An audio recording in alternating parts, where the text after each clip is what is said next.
guys, I'm Danny Johnson, CEO at TPP, The Positive Porpoise. I'm Jason Miller from Fins Up SoCal Fan Club. I'm Scott Howell from Atlanta DolFan Club. Mark Angelo, NorCal DolFan Club. And you're listening to Clock Blockers, Miami fans' #1 morning show. Run it, run it, run it, run it, run it, run it, run it, run it, run it, run it, run it, run it, run it. What is up, ladies and gentlemen? It is your boy, Stephen D, and we are live on the #1 show in the #1 planet, in the #1 world. I'm talking about Miami sports music. What is going on, ladies and gentlemen? How y'all doing? Super excited to be hanging out with y'all today. Make sure y'all hit that like button if y'all have not already done so already. I'm not playing with y'all. Hit that like button. Hit it. Tap it. You know what to do. Happy Tuesday to y'all. Hope y'all had a wonderful weekend. I had a wonderful weekend. I celebrated my wife's birthday this weekend. She turned 25 again, just so everybody knows. That's what happened. Now, we had a great time. The kids went to a babysitter for the entire weekend, and we had a staycation. We got a hotel downtown, and it was good times. It was good times. Good times were had by all who were involved. So I had a great time this weekend. Went to go see the new Marvel movie. Oh, man. Shanghai and the Shang-Li. I don't know exactly what it's called, but the 10 Rings. But you know who was in there? My boy Wade was in that movie. I don't know if y'all know this or not, but Wade was in there, and it was crazy. Wade's going to join us this morning. I'm going to get to him in a minute. But, yeah, he was in the movie. No, he really wasn't. But there's a character that looks like a suit. Shang-Chi. Shang-Chi. Thank you, Andrevius. Shang-Chi was in the movie. Shang-Chi. Wade was in the movie, and it was awesome. It was so awesome. D-Dub, I'm going to get to all that COVID-19 stuff and all that Dolphins talk here in a minute. Don't you worry about that. Guys, if you haven't done so already, please go hit that like button and subscribe to the channel. Those are things that you guys can do for free. It doesn't cost you anything. Just go subscribe to the channel and hit the like button. Also, you guys can share this. If you guys haven't shared it already, what are you doing? Go share this. Go share it on Twitter and Facebook and Instagram and tell your friends, hey, guys, there's this really cool, awesome morning show. It's called Clock Blockers. It's got this handsome guy up there. His name is Stephen D. I'm just saying, you guys should go watch the show. That's what you guys should go do. If you guys haven't done so already, please go hit that like button. It helps out a lot. Also, if you guys want to become a member of the YouTube family, sign up now. Become a member. Join now. We got some really cool people up in here. That's all I'm going to say. We got some really cool people. A-Rod, D-Dub, Andrevius, Chef Zhu, Big John, Pamela, Stetson, Big Dougie B. Who else I got up here? Estefan. Oh, Estefan, I'm going to get to you today. Don't you worry about it. Estefan came on the show last night. For those of you who missed that last night, real quick, actually, let me go back. We had an amazing show last night. It was really, really cool. The Fire and Ice Combat Sports Podcast. We do that live every Monday night starting at 8 p.m. Angel Ortiz is the host of that. We had the Mexicutioner up there. For those of you who don't know who that is, that's Joey Beltran, who's been big in UFC and Bellator for the last, I don't know, decade. And now he's the heavyweight champion in BKFC. We had him and his wife on the show last night. Guys, you have to go check out the Fire and Ice Combat Sports Podcast. It was awesome last night. We had such a great time. Angel's got some ins in the industry. And so it was a big deal last night having those people up here. So make sure you guys go do that. Sign up to become a member. You guys get early access to that kind of stuff. It was good, man. I had such a good time. Chef Zhu says, OG Estefan. Smoke coming to you, bro. Oh, yeah, don't you worry about it. Don't you worry about it. Estefan tried to get up on the show last night and be like, what's up? I'm Estefan, and I'm a Spurs fan, and I like to take long walks on the beach. And, yeah. Estefan says Shang-Chi was badass. Yes, it was, man. It was good stuff. I enjoyed it a lot last night. Guys, if you guys want to donate to the channel and help the channel grow, There's a couple different ways you guys can do that. Number one, you guys can donate through the YouTube Live Super Chat, which is the money sign down at the bottom of the chat. You guys can also do PayPal, MSM Podcast Network, or you can also do the Cash App, which is the $, MSM Podcast Network. If you guys donate, it goes to helping the channel grow. There's a lot of things we want to do. One of those things, which I think you guys are going to like, which I'm announcing right now, the Tail Greeter pregame show hosted by yours truly, Stephen D, will be live 1 hour before kickoff every away game. And on the home games, as long as I'm down there at the games, which I will be for week 2, we will be going from 10 a.m. to 12 noon. So we will have a live 2-hour pregame show for those. And that's going to be really cool. So those will be live at the stadium during home games. The Tail Greeter pregame show. So big shout out to our sponsor, Tail Greeter. For those of you who don't know what that is, Tail Greeter is an amazing company. Go to tailgreeter.com. You can type in wherever it is that you live at and find a tailgate that's close to you. Our tailgate down at the Hard Rock is East 32 Dolphins Tailgate. I'll say it again for you. East 32 Dolphins Tailgate. Buy a ticket to the tailgate. You get food, alcohol, all that stuff.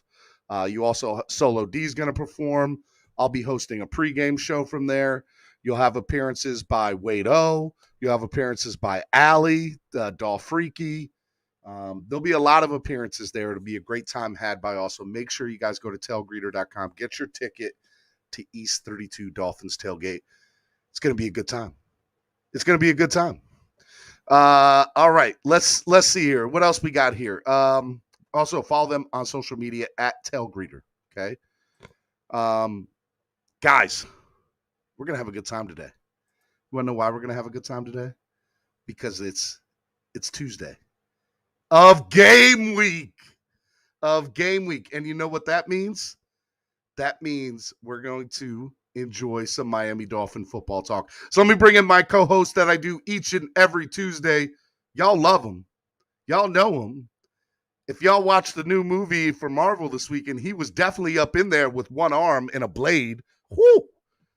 I'm just telling you, he looked like he was a dead ringer for Wade. That's all I'm going to say. What's up, Wade? What's up, brother? All right, bro. First of all, the movie is called Shang-Chi and the Legends of the Ten Rings. You just saw it like 2 days ago. How do you not remember the movie? I'm sorry. Excuse me. What's going on, man? What's going on? I had a fun. Did you watch it yet? In the green. I haven't, man. I've been busy.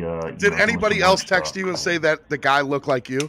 Well, so that character is actually in some other Marvel movies, very small appearances. So I have heard that. But if you go back, Marvel has this thing where they put somebody in a movie for like 7 seconds, and then they're like a main character in a movie 8 years later. Because Marvel's awesome. Yeah, I'm big on all the Marvel movies. At this point they're kind of and the shows too. I love the shows, man. The shows are cool, man. The Loki show was really good. Owen Wilson. Oh my God, he was so good in that. Owen Wilson is Owen Wilson in every movie. I know, but I didn't think he would be good in it, but he was great. Yeah. No, for sure. And I'm not, to me, Loki is like one of the most boring characters, and like I never got. But they did it right in that show. They did it right. Good for him. But what's going on, man? What's up, man? Let me see that shirt. That's one. All right. Shout out your merch. This was a little experiment, so I know the color isn't perfect. All right, we were messing around with a potential new supplier, but all this stuff is available.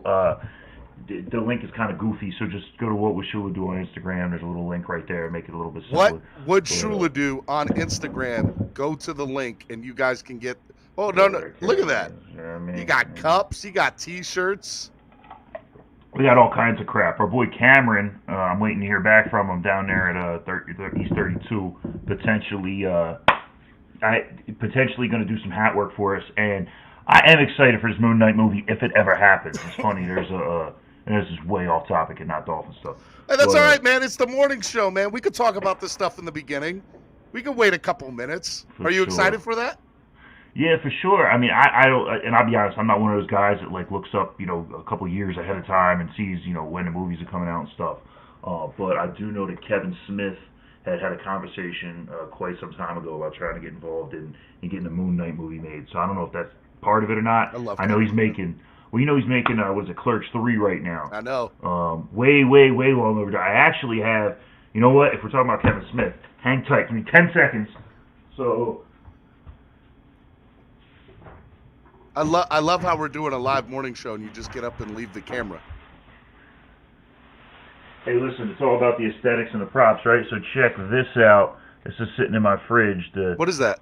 Blunt Man and Chronic limited edition beer I got when they did the Movies pop-up restaurants. I drank the other 3, but I've been holding on to this one.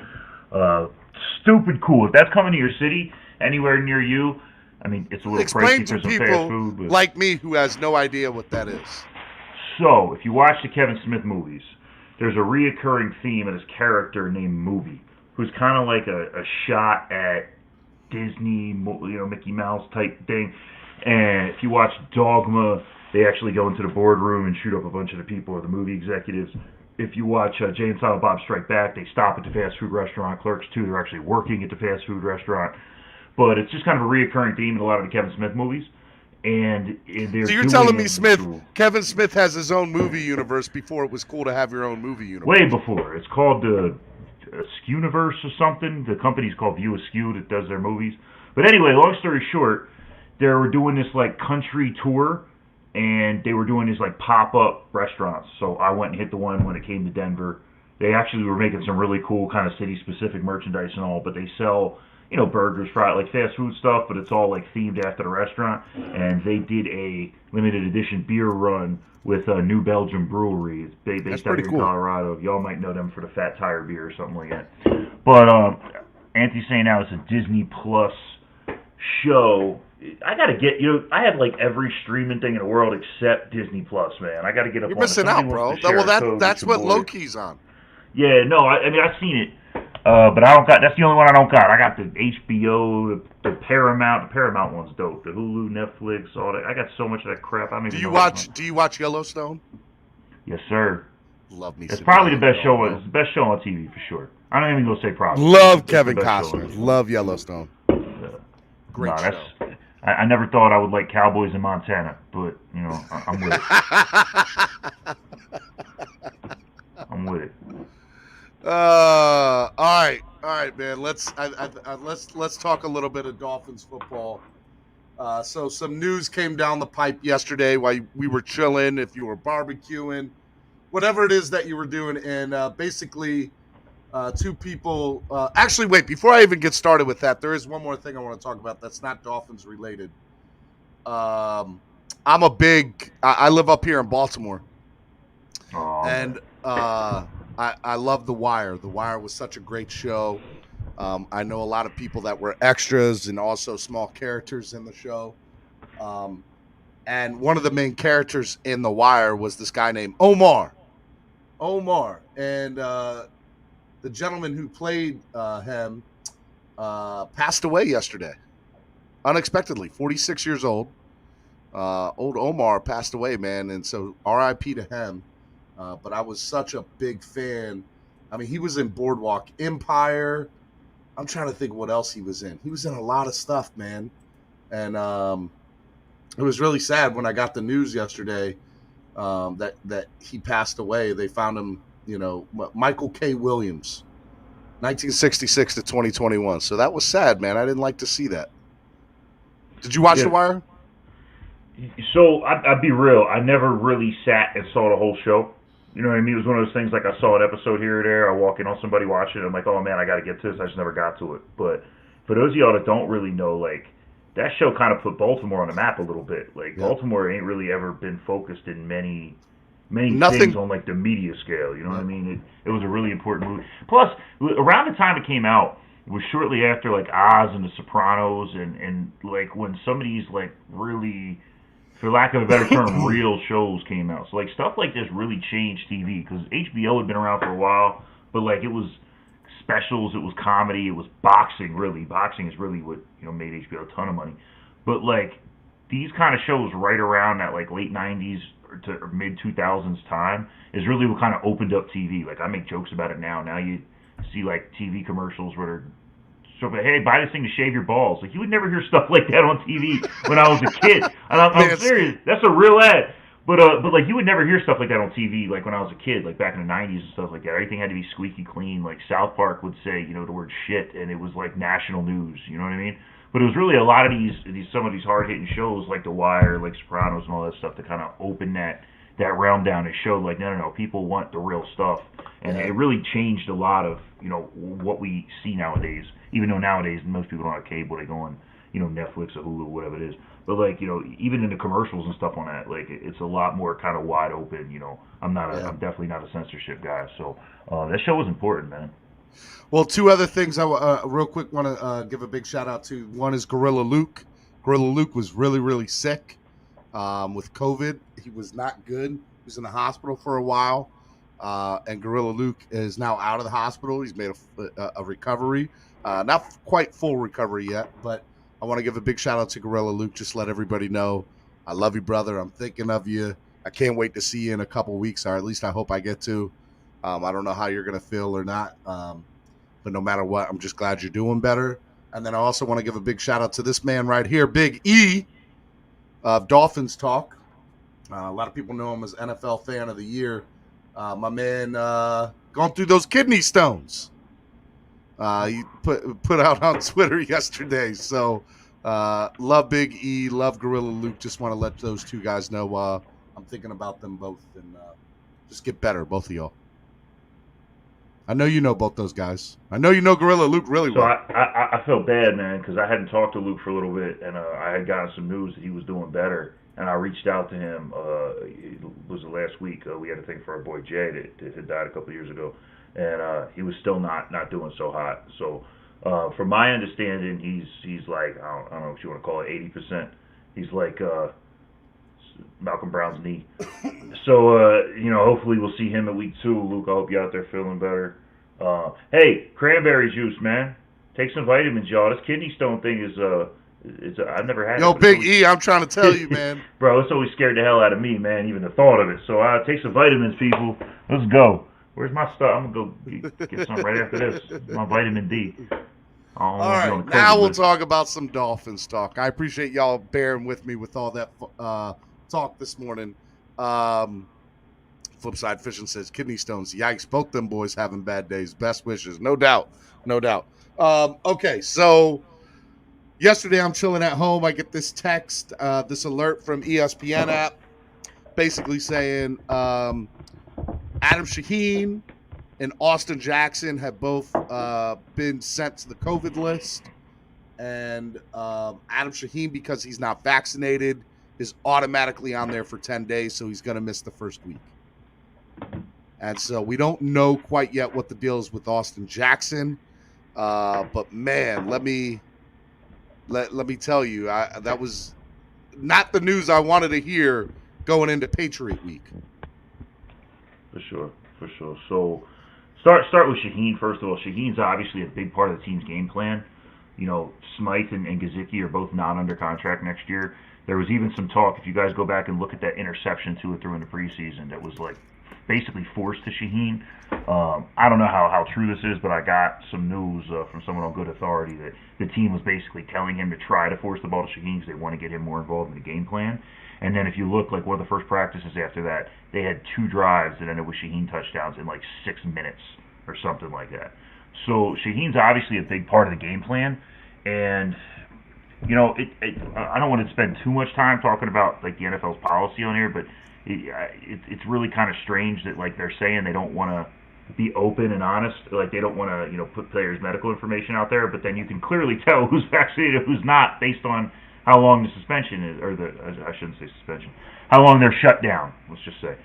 So, you know, I hope that, you know, first and foremost, I hope that Shaheen's doing well. I think he is. I haven't really heard of any athletes having a hard time with this virus, but, you know, we hope he's healthy and all, but I hope he's back soon for game day. You know, at this point, it's probably an impossibility for what is an impossibility. For what, Austin Jackson? No, we're talking about Shaheen. Well, Shaheen, yeah. No, Shaheen's out. He's out for 10 days. Right. He's not coming back. Yeah, I mean, I'm going to week 2. I'm sorry. So at this point, it's a possibility week 1. I'm Well, hoping he's back you know, week 2. and so everybody knows I do not get political up here at all. I don't like talking about it. This is a sports show, but I do think that this needs to be talked about to a certain extent. This vaccination thing. So I will touch on this a little bit. So I knew I guess it was probably a month ago now that we announced that Adam Shaheen made a statement on his social media page saying, hey, I'm not going to, basically saying I'm not going to get vaccinated. And, so on and so forth. And I said, well, there goes Shaheen making the team. There's no way that the Dolphins are going to keep him. Well, again, I can admit when I was wrong, I was wrong. Not only is he not making the – yes. But I do find this interesting because if you're unvaccinated in the league and you get hit with a positive test, you're automatically out 10 days. Straight up. So I just feel like, from a perspective of a player's standpoint, this is a very interesting thing because if this is, by the way, just so everybody knows, I am vaccinated. I have no problem with I think everybody should. But if you're not, it's also, I'm not going to be disrespectful if you're not going to get it. I have very good friends that are not vaccinated and refuse to get vaccinated. And, I'm not going to, say anything negative or bad about them. That's their belief. That's who they are. I personally think that they should. And I think that if the league wants to mandate it, I don't think that they're necessarily wrong if they say, hey, look, you either get the vaccination or you don't play because we can't risk the other players. And so if that's the case, I think that's on the player to be like, okay, well, hey, I'm not going to get vaccinated. I'm going to have to sit this one out. I don't know what your feeling is on any of that or what you want to touch on or not touch on. I mean, the NFL, the Players Association would never agree to something like that. But I mean, here's the thing: it's without spending an hour on this, because I'm sure if you're anything like me, you're probably sick of hearing about this issue. Like, it's obviously extremely complicated, right? Like, I have a family member with an autoimmune issue. Well, it's like example I have is I have a family member with an autoimmune issue, which they physically cannot take this. Like, they're being told by the companies they can't take these. You know what I mean? These vaccinations were. I mean, to my understanding, Pfizer and Moderna, the two companies with the leading viruses, they don't even require their employees to get them. And in fact, I think the CEO of one of these companies, it doesn't even have one. So, like, I'm a pretty libertarian dude. Do what you want to do. I do think the NFL's policy is a little strange to me. Like, even if you test positive and you are vaccinated, you have to have like a certain number of negative tests. I think it is within 48 hours. So, you have to have two back-to-back negative tests, if I'm correct. Well, and even with the 10-day thing, like if you take a positive one and then you have a negative one the next day, and you have another negative one the next day, and another negative one the next day, why can't you play? Like, it doesn't make any sense to me. Like, if you're testing negative, you should be able to play.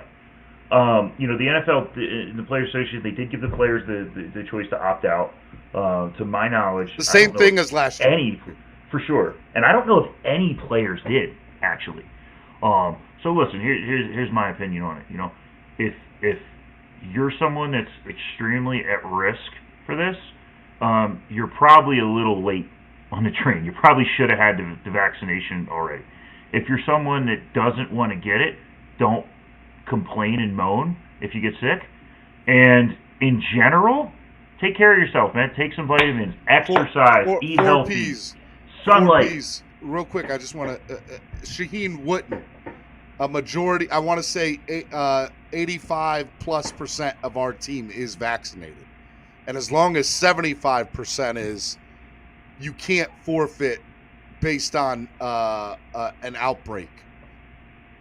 As long as your team is 75% vaccinated. And Steve, not for nothing, I'm sorry, I love y'all out there, but I've seen some of the dumbass things y'all say about the Dolphins. I'm definitely not going to take medical advice from y'all over here in the comments. But so I mean that's the take on that. And as far as Austin Jackson goes, there's still a chance Austin plays. Austin can still play because he's fully vaccinated, right. And as long as he gets back-to-back negative tests before Thursday, I think, he'll be fine. I could be wrong about that, but Yeah. I think that's the case. And I want to be clear about something. Like, I still have a lot of hope for Austin, right? But If not, it's gonna raise. I mean, it'll be interesting to see what they do to the offensive line on Sunday, because that means Greg Little's probably going to have to start, right? So the depth chart is out, and we'll get there. So we'll talk about that in a second. But I just want to say, like, I still have hope for Austin, but I want to be clear. He was probably the worst player on the field during our preseason time. I mean, the man turned his back on his team quicker than Joe Biden in Afghanistan. But all right, that's my political comment for today. No politics up here. Yo, you just did it. But anyway, my point is, like, I want to see Austin on the field. Like, I want to see him continue to get better. I still have faith in Austin, but short leash. All right, short leash. Hopefully he's healthy. Hopefully, we're not necessarily in a position to be losing offensive linemen. And someone said something in here a couple minutes ago when we first started just talking about trading for an offensive lineman. Like, we've traded for a couple already. There ain't much left in that well. You know what I'm saying? So well, that's I definitely, and we'll get to it here in a little bit, but there is a couple of free agents that are still out there that I think could make a big difference on this team. And we'll get to that in a minute. But just last thing about this vaccination thing. How do you think this ends with Shaheen? Because I think that I don't see this ending well. I don't see this ending well at all with Shaheen. When Shaheen's healthy, he's back on the chart. The NFL has made it very clear, or the NFLPA, I should say, if you're taking a player's vaccination status into the reason, if you're taking any of that, but the Dolphins didn't. I feel like the Dolphins are already set for that. They put him to the 53-man. They made him on the team. But let's say, why don't they change their mind now? Because if he's a liability and he's not going to be on the field playing, what's the point of having him on the 53-man? I mean, we have players on our roster right now that opted out last season. I mean, I don't have a problem with guys that. But it's not about you. Your question was about the Dolphins. Your question was if the Dolphins going to keep a player that's not available to play. I mean, Albert Wilson opted out last year. Alan Hearns opted out and is hurt this year, and he was hurt at the end of the year before he opted out. He hasn't been available to play in almost 2 calendar years, and we still have him around. Like, it's we have an IR process. If he's injured or something like that, or he has something that's going to keep him off the roster, we're going to bring guys up. But I mean, the last thing we want is a situation like we have with Malcolm Perry right now, where unfortunately, and I was a big Perry fan, unfortunately he didn't make the roster. Before we could put him on the practice squad, like we were probably gonna, the Patriots snatched him. And in our division especially, that happens almost more than any other place, man. Like, you watch the Bills, the Jets, the Patriots, like some of these players bounce around. Speaking of bouncing around, shout out to Chris Hogan, just re-signed with the Saints. I know, 7-11. Basically every team in the AFC East, I think, at this point. But yeah, I mean, I don't think this factors anything into Shaheen's long-term plan. I mean, Logan, I'm. Let me make sure I say this correctly, because people are going to keep the receipt on this, and that's fine. What I am trying to say is, if Shaheen now has a positive test, right? So Shaheen's out week 1. Let's say Shaheen comes back, plays a couple weeks, all of a sudden gets another positive test. Bam, out again. Are we going to do this 3 or 4 times this year with him? Because there's a lot of guys who test positive multiple times with no symptoms, right? And that's going to happen. I'm telling you, I don't think this thing with Shaheen ends well at all. I think you're overthinking this, bro. I really think so. And I got this weird scar over here. Some of these doctors in the comments could take a look at it for me to see them to know everything about me. But I'm serious, man. Like, I'm going to tell you this. It's the same thing as my view on the personal conduct policy. What you do off the field is none of my business. When you're on the field, and let's be very clear, it's not Shaheen that doesn't want to play right now. It's the NFL's policy. If the NFL had a policy that said, hey, if you're positive within 24 hours, you can't be on the field, I could accept that. But when you're telling me you test positive once and you're out for 10 days, no matter what the doctor says, if you're unvaccinated, right? But that's like crazy. So if I test positive today and I test negative the next 9 days in a row, I still can't play until 10 days. That's crazy. It doesn't make any sense. You know what I mean? But that's really it. That's all I care. I don't think this is going to affect long term. I think the NFLPA made it very clear that if teams are cutting players because of their personal health choices, they're going to go after them. And Urban Meyer basically got Urban Meyer's getting. Yeah. Dude, by the way, straight up, team? I don't think Urban Meyer lasts a year here. I don't. No way he lasts a year in Jacksonville. I'm not saying it's going to be that quick, but I do not understand what this guy's doing. Like, they traded Joe Schobert, probably the second best cover linebacker in football, for a 5th-round pick. They're trying to get rid of their top 10 draft choice from last year already. Like, they spend a 1st-round pick on the running back, despite the fact that James Robinson is really good and really cheap. And then they say, oh, we're just going to make this guy a receiver, even though there were better receivers on the draft. And then Etienne tears his ACL. I don't know. That's a mess, dude. I had hope. Not that I care, but that Jacksonville is like moving in the right direction with their team, and it doesn't look like that's the case at all. But whatever, this ain't the Urban Meyer show. No, look, it's and I definitely we struck some nerves with people in the chat box. People are really. I don't care. It's such a hot button topic, but the reality is the Dolphins are right in the middle of it because of what's going on. Bro, we struck some nerves in his chat when I said we shouldn't trade Xavier Howard. So, these people are too sensitive. Gotta love when Wade is on. Okay, all right. Well, so let's go to the depth chart.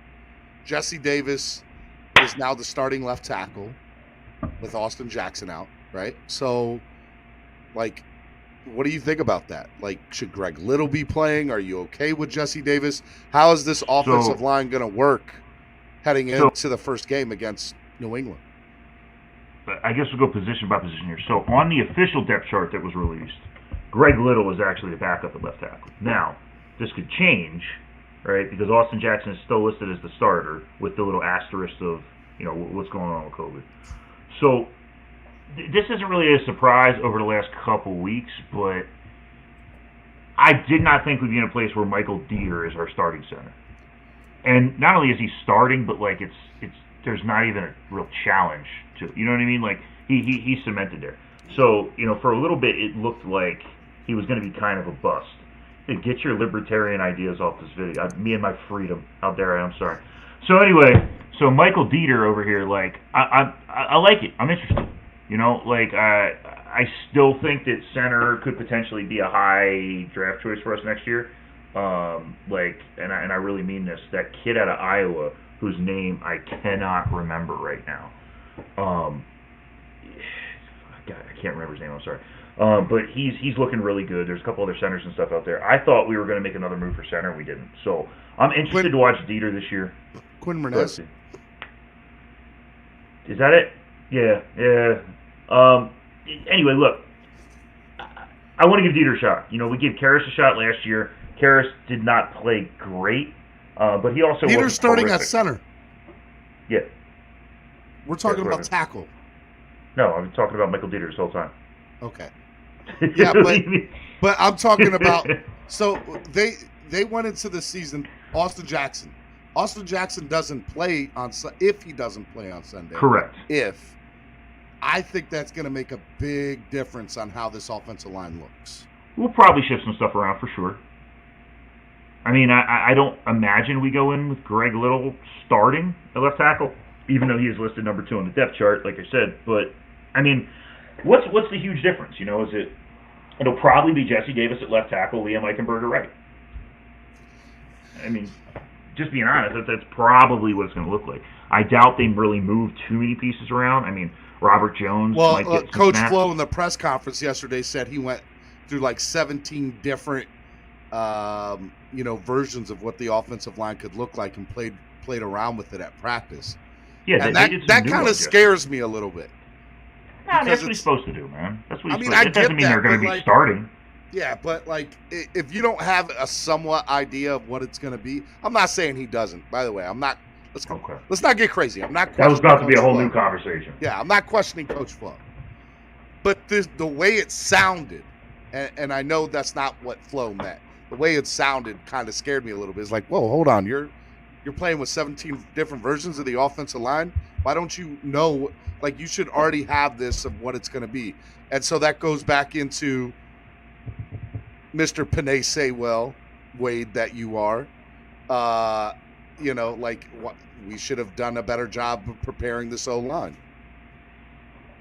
I mean, you could say that about pretty much any team in the league, though. I mean, O-line it's a very hard thing to get right, and obviously you can tell we've been trying for a while.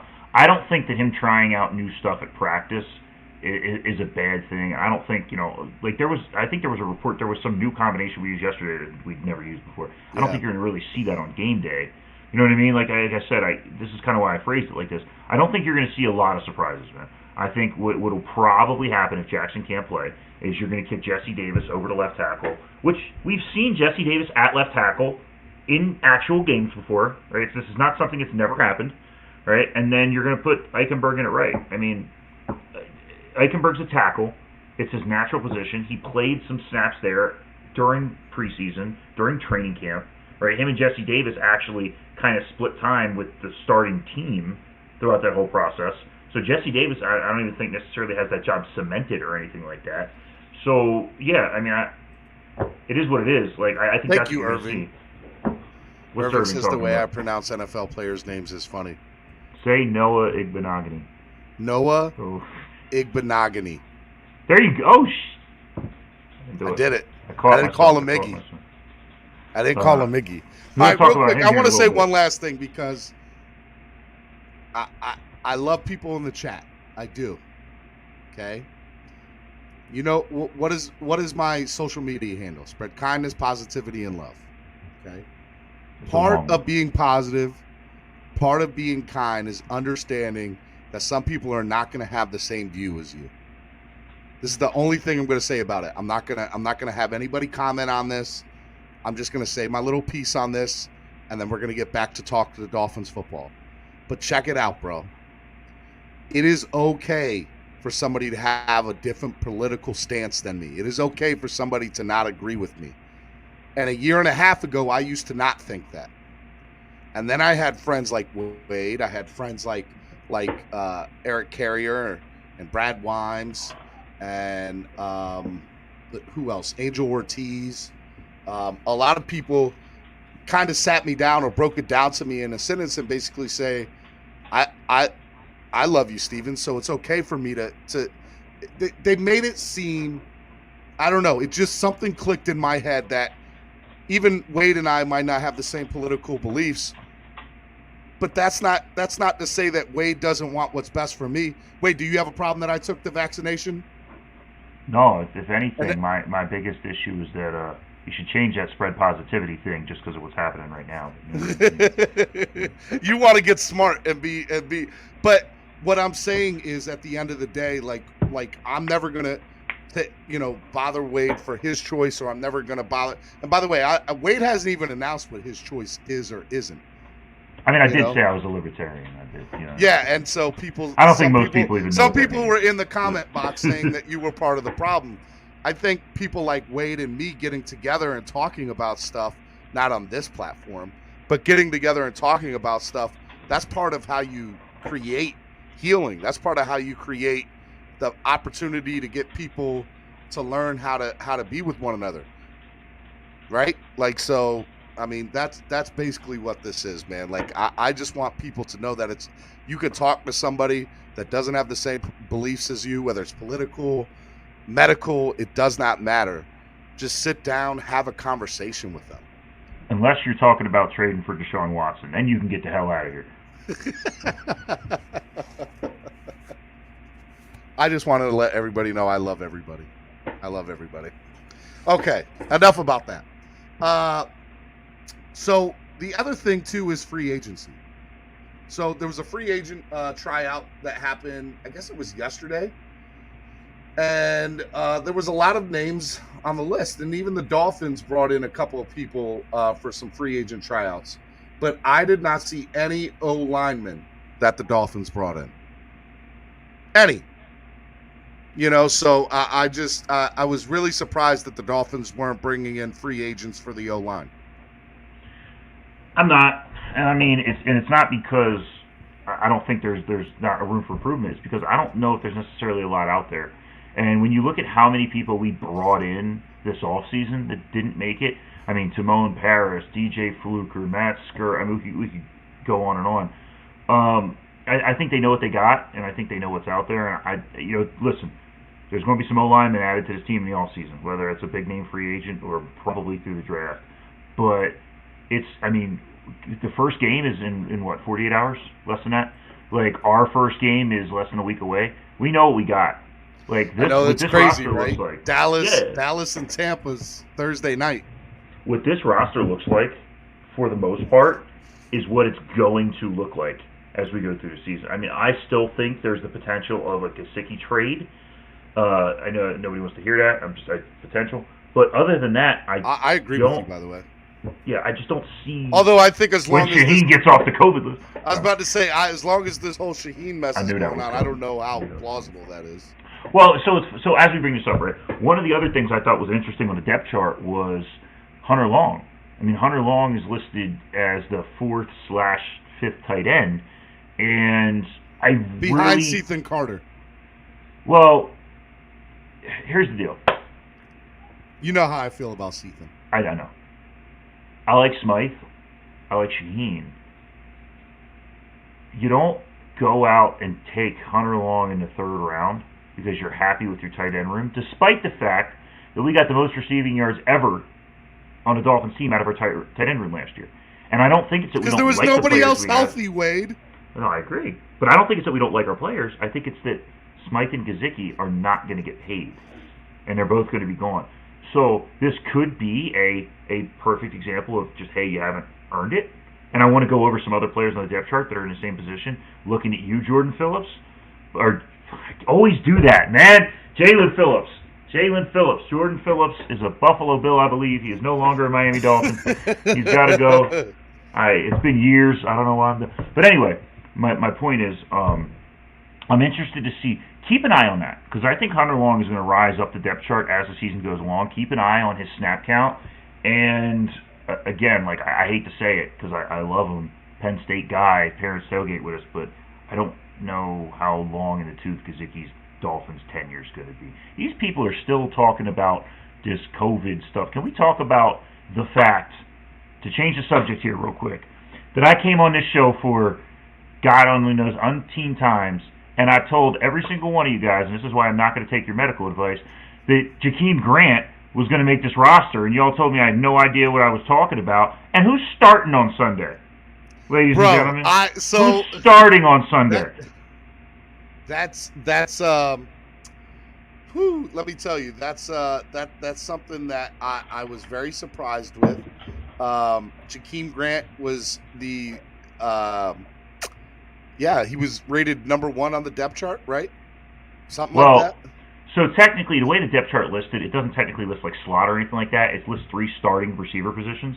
So Parker is technically the first, outside position. Jakeem is the second, and then Jalen is, in my opinion, what would be the slot. But here's the interesting thing: like, if you go over the depth chart, obviously Will Fuller suspended, right? So Will Fuller coming back is going to change up this a little bit. But you look at Jalen, despite some limited action in preseason, got the starting nod. Everybody on this channel, a lot of Dolphins boards are drooling over Albert Wilson. He's actually backing up Jalen, right? Which means that when Fuller comes back, he's actually going to take like another step down on the depth chart the week after. But this is a good problem. We have a ton of talent in the receiver room. And this is what I said before we drafted Jalen Waddle, right? When we added Will Fuller, so we had a ton of talent in the receiver room. And now Waddle obviously is great, right? And Waddle adds, a bunch to that. But Jordan Phillips, there it is. He's in the Cardinals now. That's how much he sucks. I don't even know what team he's on. I think I've said this on here before. I don't want to, unconfirmed rumor is one of the reasons the Dolphins are willing to move on for him is some inappropriateness with him sending some pictures to some fans. But, I don't know for sure. What? It's just what I heard, bro. It's just what I heard. But, anyway, so the receiver room's loaded. And I truly mean it. So everyone said, we're going to get rid of Parker, we're going to get rid of Grant. And I kept saying, why would we do that? Why would we do that? They're cheap. They're good players. So Grant actually redid his deal, I believe so. He's technically up at the end of this year. So, hey, I think there's a real possibility he doesn't make it. So, all right. So, Ryan down here talking about Isaiah Ford. Have y'all remember the Simpsons? Oh, yo, episode? bro, we signed him for the 256th time yesterday. Do y'all? It's like a popular thing picture people send now, but if y'all ever remember the Simpsons episode where Bart was like the doorman at like a strip club, and Grandpa like comes in and takes off his hat and he sees Bart and he walks right back around the circle and that's Isaiah Ford every time he leaves Miami and comes back. Like, good for him. I like Ford, but I mean, let's be real, there's a reason we keep getting rid of him. All I'm saying is our receiver depth chart is so loaded. Here's the official. So the 1 spot, the starter's Parker, backup Preston Williams. 2 spot, starter Grant, backup Mac Hollins. 3 spot slot, Jalen Waddle, Albert Wilson. Bro, and it is so absurd to me that Jakeem Grant is on the ones. I'm sorry. He's not the 5th best receiver or even 6th best receiver on this team. Bro, you gotta understand. He's not, Wade. The kid had a down year. He has been a baller. He's been tough as nails. And the kid moves around the world faster than this COVID misinformation, this stuff.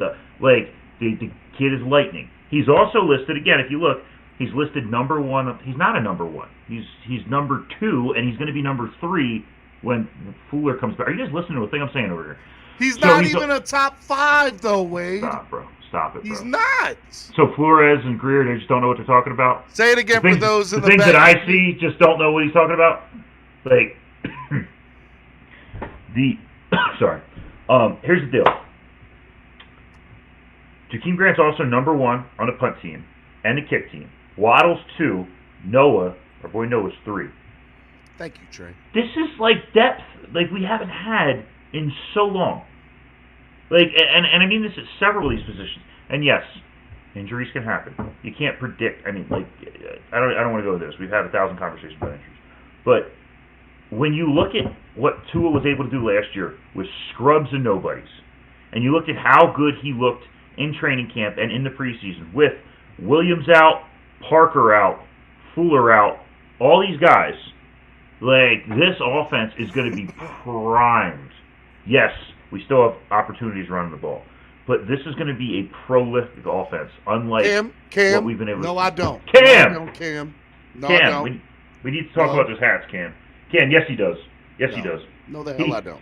You know, like all these political people over here that are just like, I'm Republican no matter what, I'm Democrat no matter what. He's anti-Jakeem Grant no matter what. Jakeem Grant should not be on this team.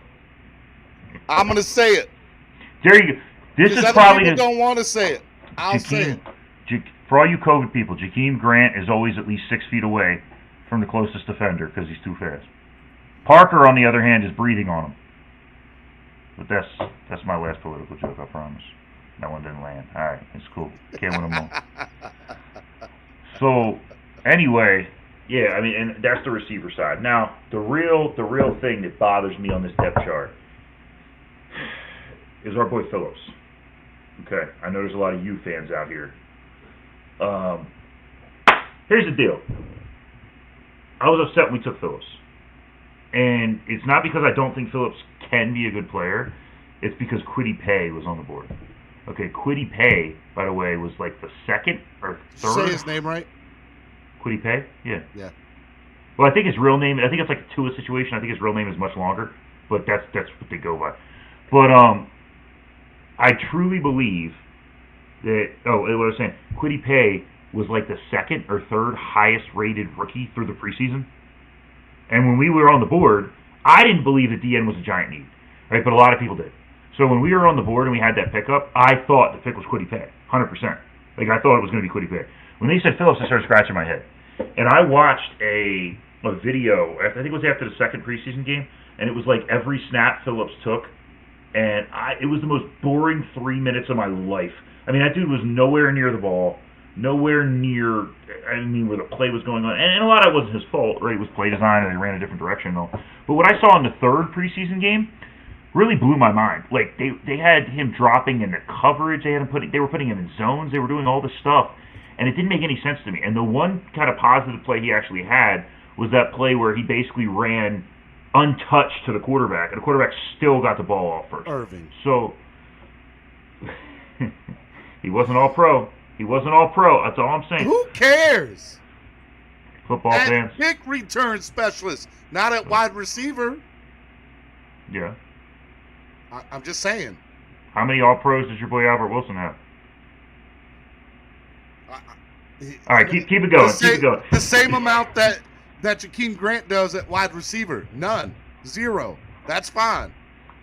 I like how late they. And Logan's right. His return game is no Devin Hester.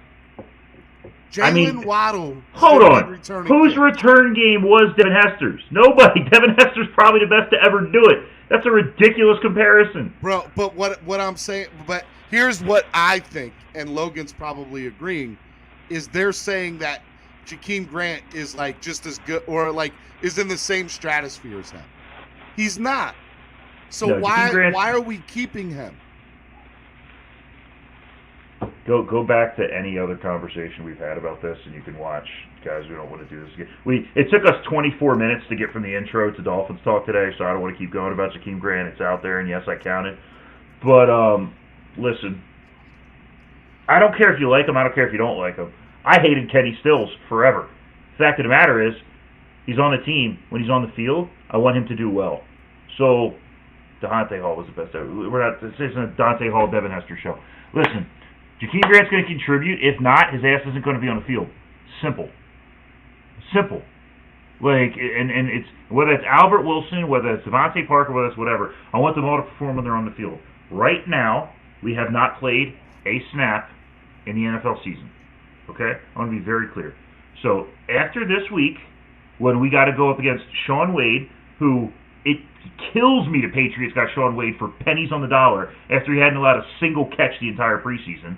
Like, but that's a whole other conversation. And J.C. Jackson, right? Because remember, Gilmore's out, and Gilmore's skills are declining anyway. So we got two really good corners on the field, right? So let's see what happens. Let's see how these guys do. Don't be surprised if you guys are wrong about Jakeem Grant. And you know what? If Jakeem Grant Logan just said, and I thought Pete had some bad takes. He put you in Pete's category, Wade. I mean, again, I've seen how these dudes have been talking about everything in their lives. Like, I want to make this very clear. This is why I don't like read. People are like, do you read reviews before you buy stuff? No. Why? Because I see these are the type of people writing reviews, bro. These are the type of people told me when he was going to make the team. And now he's starting. He shouldn't have, Wade. He shouldn't have. Ethan Carter made this team. Okay, like, let's be real. Let me ask you a question. Let's be real. Let's talk about it.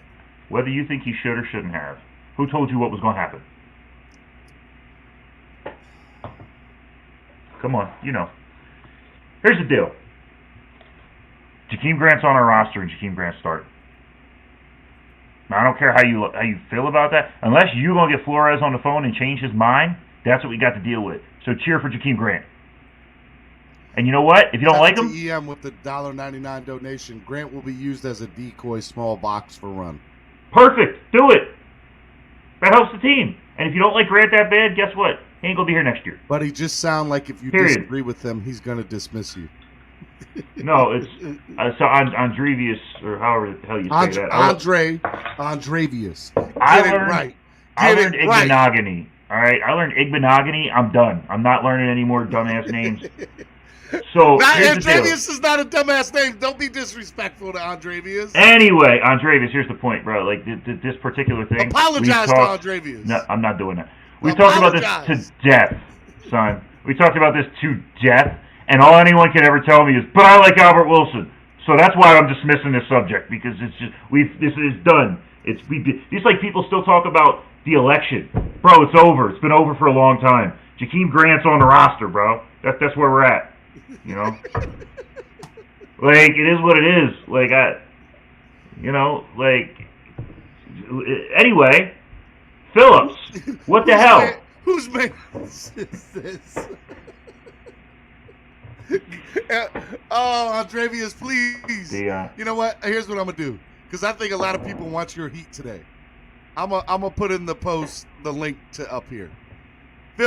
Anybody feel free to come and give Wade the heat this morning. Please come with facts and information, not yelling because you're pissy. Wait, are you drinking a beer? It's not a real beer. It's Dos Equis. It's 5 o'clock somewhere. Maybe AM on the West Coast. I don't know. Somebody put it was a Trey guy here. Trey talking about Deion Jordan. I want to be very clear, man. I know we talked about this kind of length before. Like, Deion Jordan had talent, man. Joe Philbin ruined that dude. Like, if you go back and look, like, when Deion Jordan came out of Oregon, he had 5.5 sacks that year. Like, he was never an edge rushing guy, right? Like, he was what stood out was his ability to set the edge against the run, and he was great at covering slot receivers and tight ends. He comes here, and Joe Philbin goes, I know you got a shoulder injury. You're going to play D-end and rush the passer exclusively. We need you to bulk up like 30 pounds. And then, of course, he pops positive for PEDs because he had to put on 30 pounds as a grown 6'6" man. Like, that's a lot to handle, especially because I think he was already like 240 or something like that. I don't remember the exact number. And then he had the suspensions and all, and he never really got back from it. He went to Seattle a couple years later and was a solid role player. Hello, Cameron. Hello, Cameron. Hey, good morning, fellas. Good morning, Wade. What up, Cam? Hey, I'm coming here to give Stephen D the heat, but I wanted to ask that question too. Are you drinking a beer, bro? Because that's awesome. And by the way, Logan said it's not. Is he drinking at 9:45? No, he's actually drinking at 7:45 because he's in Denver, 2 hours behind us. Yeah, but with the elevation, it's like, it's noon. With the elevation, that's an 8% beer. This is the players have training camp getting ready. I'm getting ready for tailgates, man. That's a good plan, bro. That's a good plan. Hey, listen, I was following along. I just got in here like around 9 o'clock, but I want to talk about the depth chart because it got released this morning, and I had a question up here, and Wade, you could provide some insight on this. Didn't Hunt play a lot of right tackle last year? Like, why did they move him inside? I understand he graded up better as a guard, but if Liam is injured, why are they not looking at Hunt on the outside? Well, so I think it really comes down to the left guard position. I know that sounds weird, but the reason Hunt played so much right tackle last year was because Kinley was kind of locking down that right guard spot. Yeah. When Kinley moved over to the left guard, it's a weird spot because we're really betting on Kinley to take a huge step forward, and we don't really have much behind him that's solidified on that side. And here's the thing. Hunt's a big body guy, and in our offense, because Tua's left-handed, we have to treat that right guard position almost like the left guard position on a lot of teams. So I think what they're really hoping is that Eichenberg eventually, and when I say eventually, it could be this week, I don't know, but I think they're hoping Eichenberg takes that step forward and becomes that really good right tackle, and they're going to put their best offensive lineman, which right now is Robert Hunt, right next to him. So I think it's really more about trying to protect Tua's blind side than anything, but also like the question mark if we don't play Kinley at left guard, what the heck else are we going to do at left guard? Yeah, I get it. What's going to kind of keep him over there. And people sleep on Liam. The guy's a technician, right? He might not have the longest arms. He might have the best foot speed, on his drawback, but the guy protects the blind side. He'll protect Tua's blind side better than anybody else, I think, outside of Sewell that we could have drafted. I mean, the kid's strong, man. I love Liam Eichenberg. He didn't allow a quarterback pressure, let alone a sack. In 2 years. In 2 years. Yeah. 2 years. And it's not. And he is. And Ken's right. He is very technical, but he also flat out levels people. Like he throws grown men to the ground. What are we reading here? Best morning show. What truly the best morning show in the world? Stevie always putting up for the family. He bet the under. Oh, that's fantastic. That's fantastic. All right. So real quick, sir, you wanted to come on and give me the smoke. I got Estefan in the background, the Spurs fan, waiting to get on and talk trash. So come on with it, Cameron. Listen, let's go. You're in Jakeem denial syndrome, bro. No, I'm not. I don't care if he shouldn't be on this team, bro. If he's not on this team, he's going to be doing well somewhere else, right? That's fine. He don't need Chicago and kick and return. No, he's going in the division. In the division, he'll probably go up to New England and Belichick could use him the proper way. Listen, the guy can play. He's polished his route running. JD, become a member. I'll mod you up. Become a member, and I'll mod you up. JD. See, he's got Jakeem denial syndrome. I don't, bro. Listen, is he a number one, Cameron? Yes or no? Listen, is he a number one? Because that depth chart is ludicrous. So just real quick, I pulled this up real quick, right? So I know some of you guys like PFF, some of you don't. since 2017, he's only had one season where he's graded under a 70. That's pretty damn good. Numbers don't lie, Okay. Steve. Okay, I know what my eyes show me, and I know what most of these people in the chat, not all of them, most of these people in the chat agree with me that Jakeem Grant has no business. Jakeem Grant ain't got no business being on this team. Let me tell you this: going into week one, is he better than Will Fuller? No, but Will Fuller is suspended. Yes, sir. That's fine. But it's, let's play this game. Man. Let's play this game. Yes, he is better than Albert Wilson. Parker. Yes or no? Say again? He's not even the same. He's a completely different skill set. But he's on the field more than Devontae Parker, and he's a completely different player. Plays a completely different position. He's a wide receiver, right? Oh my Lord! Oh, Jesus Christ! You can compare him to Will Fuller because they have a similar type of game for sure. Now, obviously, Will Fuller is a much more polished guy, whatever. But Parker is a big body possession contested catch guy. Jakeem Grant is a stretch the field, take safeties away from the box, adds have somebody covering over the top. Like when you're running a cover 2 and Jakeem Grant's on the field, you're already pulling 2 players. Okay. Parker is only going to pull 1 player no matter where he goes. He's going to catch the ball over that player. He's going to get 0 yards after catch, but he's going to catch the ball on that guy. But they're only going to leave 1 guy on Parker. Like what Jakeem adds is, not only the big play ability, the yards after catch ability, but the ability to take away that second guy. Now, I'm not calling. I want to be very clear. He's not Tariq Hill. I'll tell you what. I will shut up if Jakeem Grant balls out with what this balls wide out? receiving. What does that mean to you? Like, what does that mean to me? How are you going to measure balls out? That means he gets 750 yards plus, 8 to 10 touchdowns. You do that at wide receiver. Wide receiver. That's not his type of game. I'll shut up. Outside of Tariq Hill, who's the last speed receiver to consistently get 8 to 10 touchdowns? I don't know if that's even ever happened. Outside of Tariq Hill. That's not going to happen on this team with the dearth of talent that's on this team and how this offense is built to spread it around. Like you just don't have 2 wideouts and 2 running backs and 2 tight ends. Like there's going to be 4 to 5 wide receivers, including Gesicki, because I know how much you think he's a wide receiver on this field at the same time. Like it just, I doubt even there's a 1,000-yard receiver, but I'll take 3 800 wide receivers. I'll take 3 wide receivers that have 7 to 9 touchdowns. Dwayne. No, I'm not Dwayne. I'm telling you what I know. And what I know is Jakeem Grant in this wide receiving room is not even top 5 or 6 wide receiver. And because of that, a couple weeks ago, he knew Jakeem Grant wasn't going to make the roster. Bro, imagine what you'll know tomorrow, bro. Bro. Save the receipts. Save them. Please. Take a picture. Write it down. Cam, I'm bringing on other people. I love you, brother. See you, man. See you, Wayne. Good to see you, bro. See you, Cam. All right. Estefan, Rashad, and Big John. What's up, gentlemen? Morning. What's going on, bro? What's going on? Estefan, come with it, Estefan. I'm ready. The floor is yours, Estefan. Take yourself off mute. No, you don't want none of this smoke yet? Okay. What's up? Yeah. Let one of them go first. I'll be right back. We're not important enough for Estefan. Wait, you guys scared to have to go take a bathroom break in the middle of this? I know, Estefan. For what real? the hell, man? Put him back in the green room, bro. First of all, what's up, Wade? How you doing, bro? Long time no talk, man. Not me. Hello? First of all, that's first, man. I told you, Wade's my dude. I love Wade. That's first. Second of all, why'd you take this guy off the panel?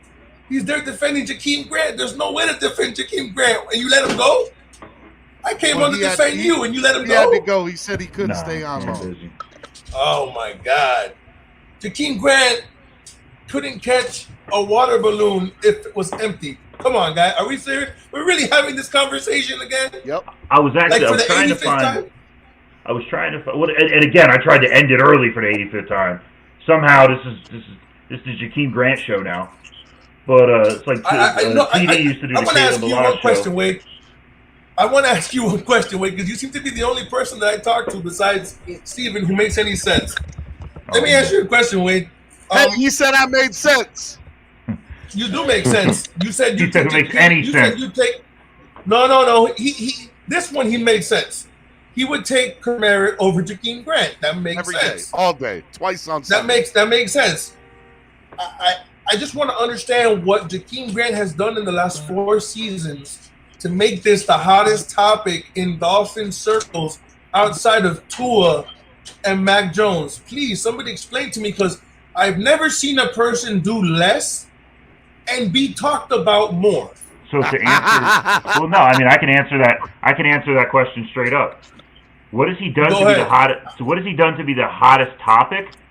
Nothing. Yes, it's that please. These Dolphins fans like to dwell on nonsense like Deshaun Watson trade rumors, and for whatever reason, like Dolphins fans are some of the most like what's that word? Like the beaten women syndrome. Like it's like that with Dolphins fans. Like Tua came out last year and had a great rookie season despite a makeshift offensive line and like his healthiest players being the 5th and 6th string guys. And Dolphins fans just, Tua's horrible. He's a bust already. Like I don't know what they don't see reality. The reality is, Jakeem Grant is a cheap player who helps the team in multiple ways. Is he an all-pro? Is he a Pro Bowler? Cheap. Is he going to be an all-star? What do you mean he's not cheap? Before his He's cheap restructuring, now, Steven. before his He's cheap restructuring, now. he was making $4 million. Now he's down to $1 million. Both of those numbers are insanely cheap, especially for a starter. Bro, They're Is he a cheap. number 2 on any other team You in can the hand league? out water bottles for me now at $1 million. I got no problem. For real. no, Rashad, what did you just say, Rashad? Is he a number 2 on any other team in the league? Don't worry, I'll wait for y'all to Number 2 answer. on Kiwi. For the On Colts or any the, other team, is he a top 2 wide for receiver? the Colts or the Eagles, he's number 1. Get the hell out of There here. are some What? bad No there are some way. bad receiving cores out there. Over bro. Devontae Smith?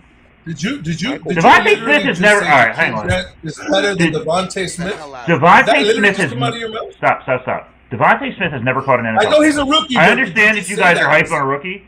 Listen, I understand you guys are hyped on a No. rookie, but let's call a spade a spade. He's never caught an NFL pass. So okay, let's say. So then let's answer your question. Earlier Don't said do it's that. Stockholm Don't do it. syndrome. So let's answer your question then. Okay, so let's say Devontae Smith's better. Then he's number 2 on Eagles. He's still number 1 on the Colts. He's number 1 over anybody the Saints have healthy right now. Like, yes, on a lot of teams he is. Hey, real talk. I would take Chris Hogan over Jakeem Grant. Chris Hogan signed yesterday. I would take Chris Hogan over Jakeem Grant. Okay, so that still makes him the number 2 out there right now. Like he asked, that's what his question was. Like, what do you mean? Because Devontae Smith hasn't Listen, caught a man, pass listen. that makes Jakeem Grant better. No, I'm saying is, like I said, you can't put Jamar Chase right now looks horrible. And yes, he looked good in college, and I think Jamar Chase is going to be very good. So are But you saying that you would take Jakeem Grant over Jamar Chase? Is that what you're saying, Wade? Is that what I just said? No, I said nothing like that. You said that. I didn't say that at all. What I said was, you can't go out here and say a rookie is instantly better than another player who's never even caught a pass. And Jamar Chase, I don't even know if he's caught a pass in freaking preseason. You want to know what? Yes, I no can. problem. I just did. Kirk Merritt's better than. Once again, imagine what you'll know tomorrow. Because you knew a couple weeks ago Jakeem Grant wasn't going to be on the roster. Jalen Waddle hasn't caught a pass. Let me. All right, I'm up in here. Mute yourself real quick, Big John. Just mute yourself. Look, bro. First of all, Steven, I ain't going to respond to your nonsense because kings don't respond to peasants on that NBA topic. Where's your Second kingdom, of bro? all, I actually forecasted it and was telling you, Big John, and everybody up here, bro, that Wade was right. You got to take the L, bro. Even I was wrong because they had him on the trade block, and he actually did well in preseason. That's why Jakeem Grant is on the roster. It's because of what he was showing you with what you saw with your eyes, bro. It's beyond stats, bro, because he was trash last year. Yes, he was dropping passes. He was not reliable, but he showed something in preseason. That's why he's on the roster. Last thing, no, I will not go back to the green room, Wade. I was actually about to come up here and say that Steven was being ridiculous for telling you you're wrong for drinking a beer in the morning, bro. I'm about to say, Steven that's knows. The only thing I was going to say was, if it's Corona, well, you should have been drinking an IPA, bro. That's all I'm saying. Oh, bro, I don't like dish soap, man. I'm sorry. No, you know what? Listen, a couple years ago, I was that guy. Like every time I went to a bar, I was like, I never had that. Let me try that. Here's the thing. Everybody and their grandmother makes IPAs because they're cheap. They have the quickest turnaround time. When you make beer, like they're the fastest you can make. I think it's like less than 2 weeks or something to turn an IPA around. And they have a high alcohol content, so they sell well. But everybody and their grandmother. Is that your refrigerator? Me or him? Yours. No, I got liquor, bro. But no, I'm not an IPA guy, bro. I drink lagers, so whatever. I mean, here's the deal. I don't drink that cheap stuff where at the tailgate somebody give me a Bud Light, I'm going to drink it. It is what it is. You know what I mean? But I ain't buying it. I ain't buying it. Right now, I'm on that Oktoberfest, bro. You can't go wrong with Sam Adams right now, bro. I'd already started last week. All right, So, Irving, what's up, Irving? Take yourself off mute. What's up? What's up, Steven? What's going on? Don't drink beer. Y'all can talk now. All right, whatever, Astafin. Get out of here. What's up, Irving? How's it going, man? What's good, bro? I can't complain. I haven't been on the show for a while, man. I know, man. I missed you, man. Yeah. Yeah, man. It's been a while. What's good, man? You ready for Sunday? Yeah, man. I'm ready for Sunday, bro. I'm waiting for Tua to back up all this for Tua to respond to all this trash talk, all this negativity from the season, man. Yo. So finally. I'm so glad you brought that up because that's what I had on the thing today, Tua versus Mac, right? And I wanted to get into, and we don't have much time left, but I wanted to get into the disrespect that Tua has been seeing on the field. So I guess Vegas came out with like their top 5 quarterbacks of who's going to lead in interceptions this year. And for some stupid reason, Tua's name was on that list. Can somebody explain to me the disrespect that we get? Because I don't get it. I mean, look, listen. He only threw 5 interceptions in 9 games last year, dude. I mean, and 3 was in one game. Yeah, I know. That's a good point, but still, it's only in 9 games. It's only 5 turnovers, and you know, this is a guy. I know the SEC is not the NFL. But this is the guy that was the most efficient college quarterback in FBS history. This is the guy that has the highest touchdown to interception ratio in college football history. One of the most accurate quarterbacks to come out. You know, I don't get that disrespect, bro. I mean, is he gonna have a higher interception total this season? Of course he is. But I don't see him in the top 5. That's just ridiculous. I just, you know, it's crazy to me, the disrespect that Tua. So people that are on national networks saying that Mac Jones is better than Tua. Are y'all crazy? No. Are y'all crazy? I don't get caught up in that hysteria, especially a guy that hasn't even played a down in the NFL. I don't care how good he looked in preseason. It was against a second. I'm not even going to use that excuse, Wade. I'm not even going to use that excuse. It's against the second, third team in 9 press. Look, here's something to take into account, right? And this is the only thing I can think of. This is the only thing I can think of as to why that he may be on that list. Is like when you look at the teams we play this year, there are a lot of good corners. I mean, obviously the Patriots, right? J.C. Jackson was second in interceptions last year behind X. You got Tre'Davious White at the Bills twice, so that's 4 games right there. I mean, Antoine Winfield, was really good as a rookie for the Bucs. I expect him to take a step forward. The Jags, if C.J. Henderson can play well, and you have Griffin out there, they have some good corners. I mean, obviously we got Marcus Peters out in Baltimore. James Bradbury with the Giants, Marshawn Lattimore, I should say, with the Saints. Like, there's some good corners out there that we're playing this year. That's the only reason I can think of why he would be on that list. Nothing else makes sense. Bro, I don't understand the love fest with Mac, though. Well, here's what it is. I'll be very clear. Like, why is Mac Jones getting more love? Here's why. Mac had a great college season last year, for sure. Right? So and I said Tua when he came out. What? Tua had a great college year. No, I feel you, but you asked we're talking about Mac. That was your question. Yes. Y'all got to stay on one topic over here. So Mac had a great college season, and I said this before he got drafted.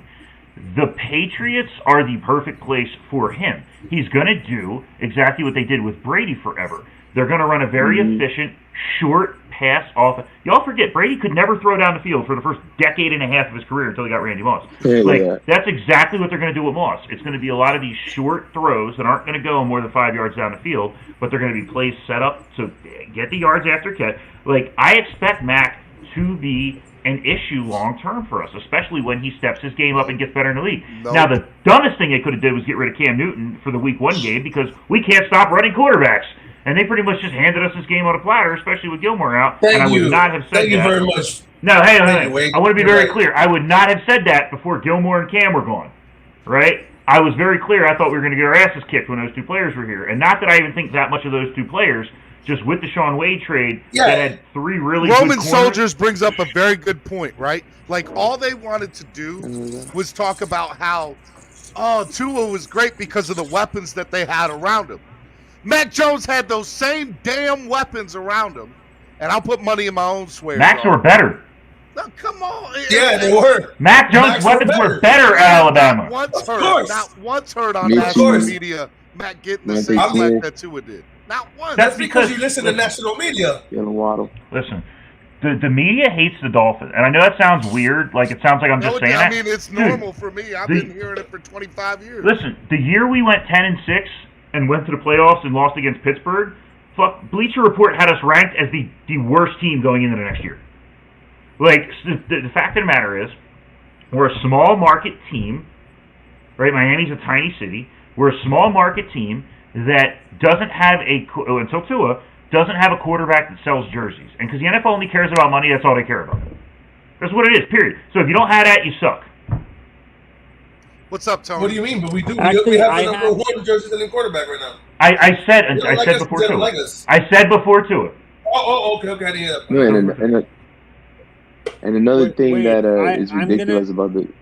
Go ahead, Tony. Go ahead, Tony. Go ahead. This is why the national media and other fan bases, we brag about, the old school fans brag about 30, 40 years ago when we were in the playoffs and won Super Bowls. They always bring up Dan Marino and stuff like that. That's why the national media hates us and other fan bases hate us. Let me ask you a question, Tony.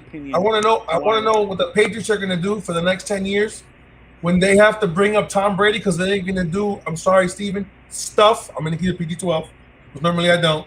And what is Green Bay going to do when Aaron Rodgers leaves and they're not going to go see a playoff for the next 10 years?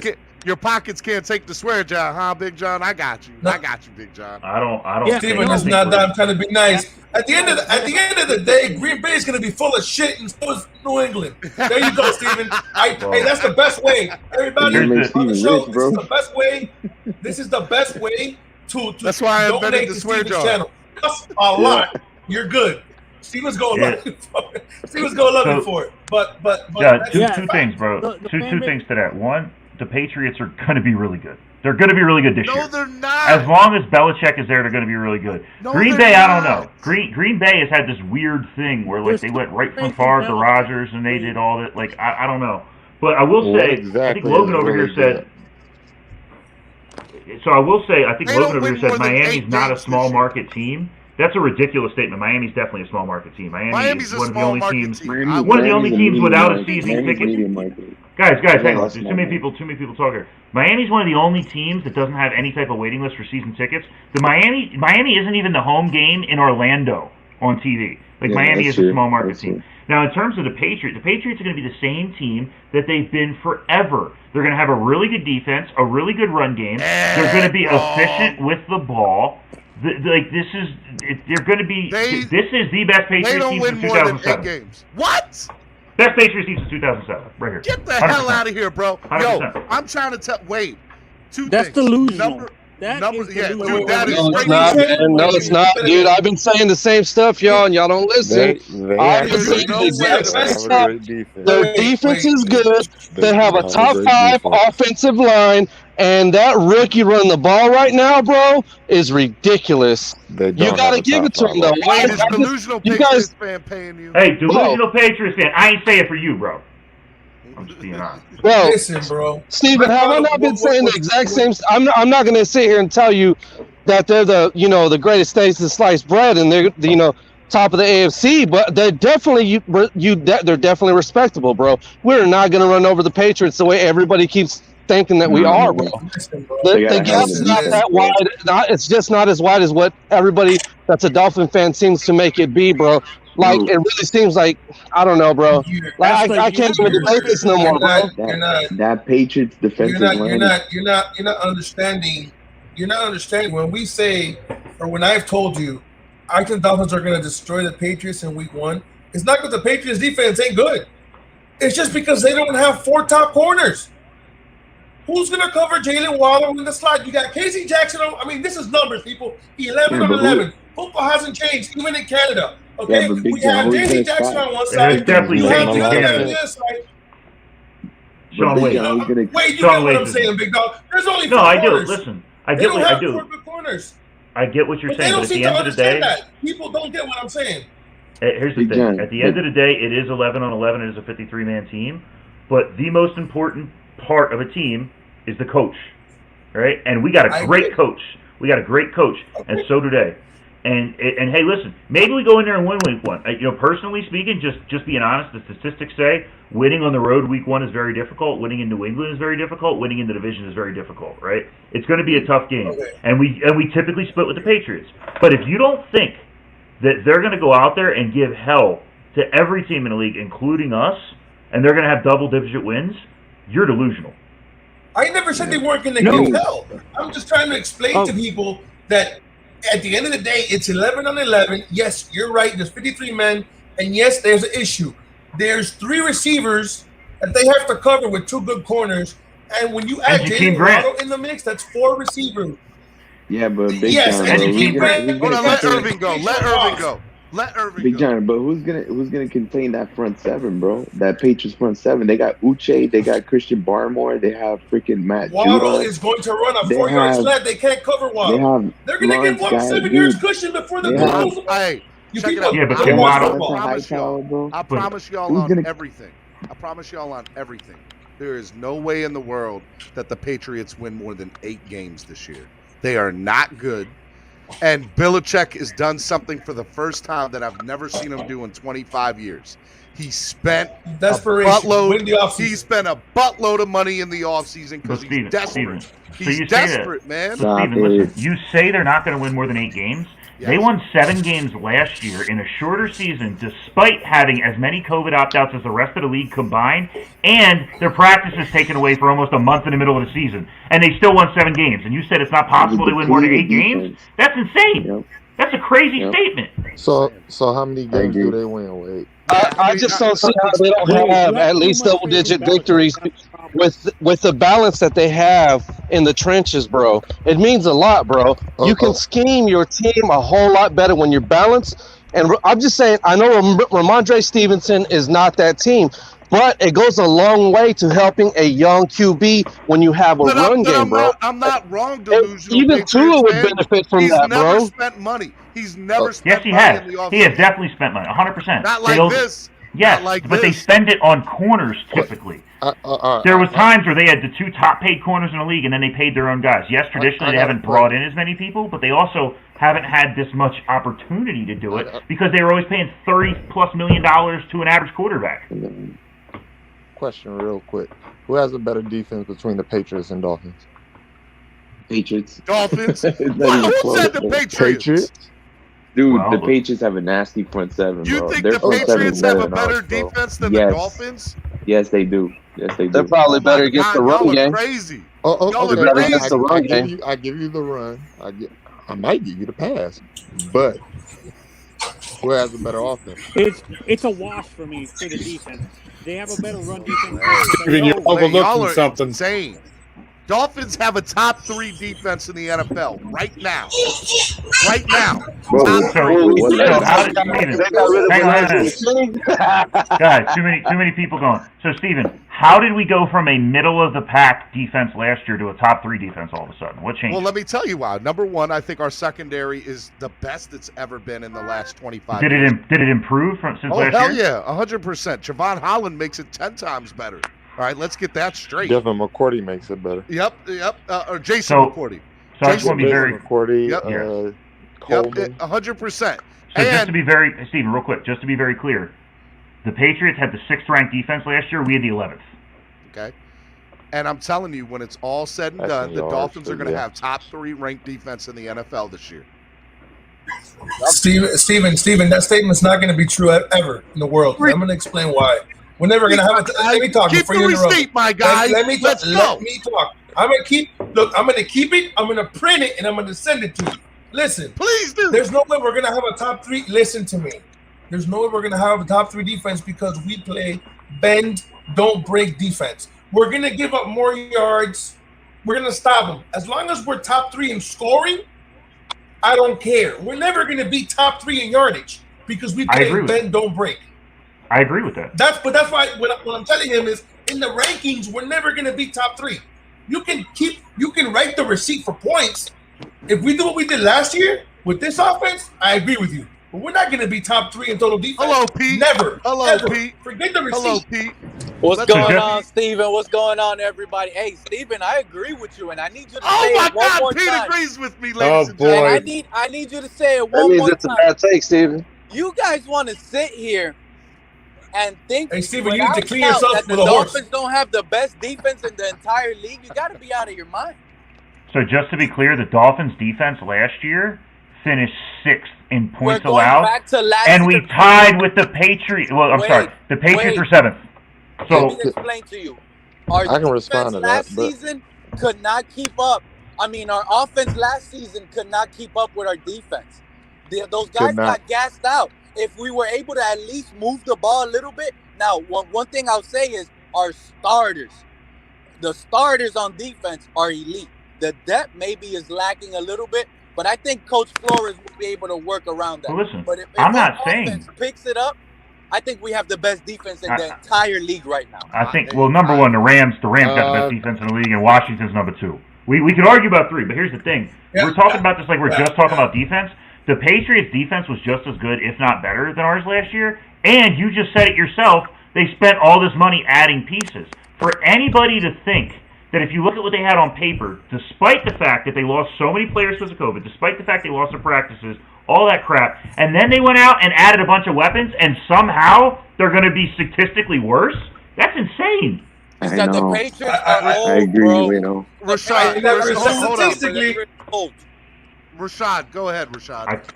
All right, so first of all, that week 17, we were number 1 going into week 15 in scoring defense. Number 1.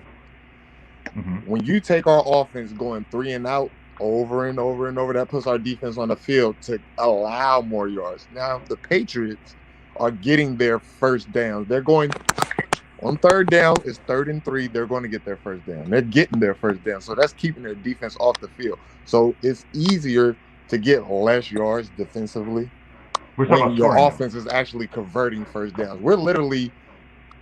We might get, our possessions might be 2 minutes long, if that long, and our defense is back on the field. So we're still giving up yards, but yet we're not allowing them to score. That's my whole. I don't care about the yards and all of that because you got to add the time of possession. That was last year, Rashad. All right, but listen, Rashad, that was last year. This year, Tua's led 6 drives. Oh yeah, I know. That's why I'm saying that. I know. That's exactly why I'm saying that. And listen, no one is saying our defense is not going to be good. I think our defense is going to be really good. What we're talking about here is the fact that y'all are writing off the Patriots like they have 4-win team. They're not the Jets. Writing them off. I am. Patriots are not a good football team. I'm not writing them off. That's crazy. Steven, you're smoking a lot of crap. They're a playoff to be honest. Brought to you by the guy that said Jakeem Grant won't be on the roster later. Playoff team? Yes, they are. They're building a team that's all control. They have a playoff team, bro. People Yeah, of course. are sleeping on the AFC East, and there's possibility 3 teams make the playoffs out of this division when you really This think is what about I heard it. 5 minutes ago. The Patriots got 7 wins last year. How do we not think that they're going to get more than 8? The Dolphins got 10 wins last year. How do we not think that they're going to get more than 12? Weaker schedule, man. This is. Oh, okay. That was a All weaker right. schedule. All right. Okay. Pats You're are right. at 8. Pats are. I'll give George A this. Pats are an 8 to 9 win team. By the I way, personally Patriots think they don't last win year? more than 8. If they win at 9, so be it. By I'll the give way, them the game. Steven. But bro, Real- I'm trying to tell y'all, okay? Just like Trey Burton says, I go by the eye test. And here's what I'm telling you boys. Listen, write it down, take a picture, keep the receipt, whatever the hell you guys got to do. Dolphins defense will be better than the Patriots defense. Dolphins defense will have more Pro Bowlers than the Patriots defense. Dolphins will have a better scoring defense. That's it. Scoring defense. please, I get give Good out question. No, Good question. no, Steve, no. Steve, I'm yo. sorry. I'm here. I'm there. I'm about to kick people out. This is my show today. Coming into the season last year, what team had the toughest strength of schedule in the NFL? I don't know. The New England Patriots. Okay. So everything you're saying right now, right? The 7 wins, all the other stuff we just talked about that are against them, and the toughest strength of schedule. And we're talking about them as and not just us, other Dolphins fans are writing them off like, oh, that's 2 easy wins on the schedule like we do the Jets. We have potentially... They're not easy wins at all. I never said that they were easy wins, but I do think that we're going to go up to You New just England. said they're not a good team. Hey, the Jets suck every year, and they always give us a hard time. No, they don't. We had the first shutout in the league last year when we beat the Jets week 6. Bro, for the last 20 years. Don't say that. Don't say that. Yeah, Steven bro. said they were easy. I never said they were easy. You make sure you exclude me from No, Steven, I said okay? Steven said that. I said that to Steven. I said, Steven, you just said that. No. Bro, Steven, yeah. Don't include me in that.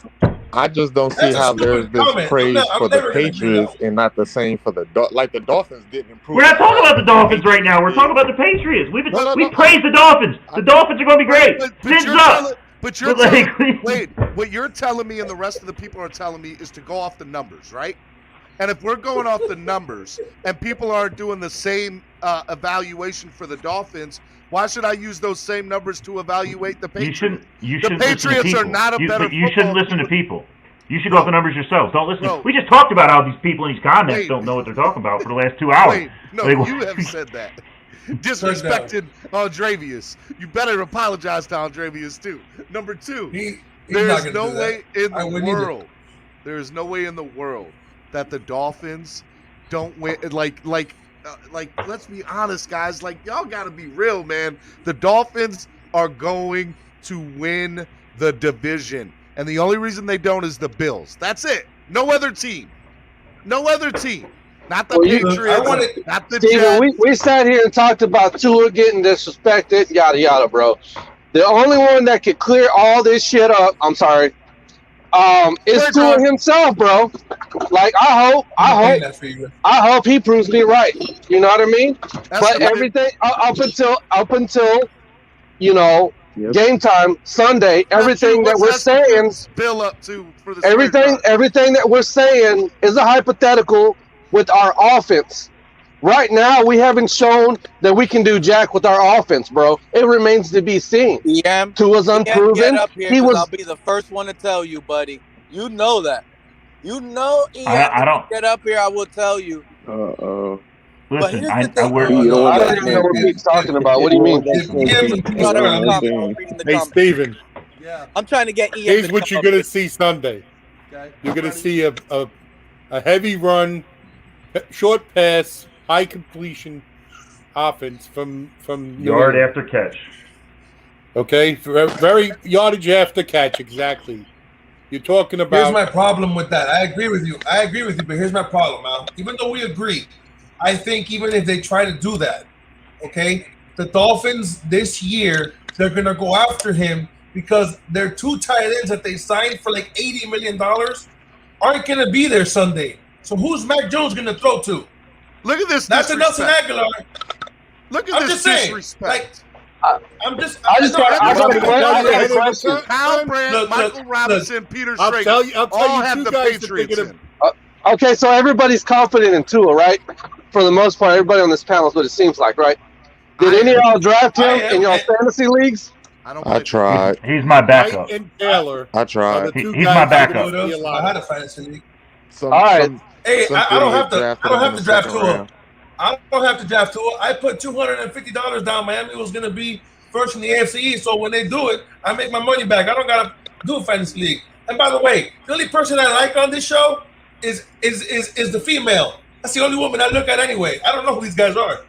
Look, like not every if you're using the same logic, Wade, the Dolphins had 10 wins and they got better.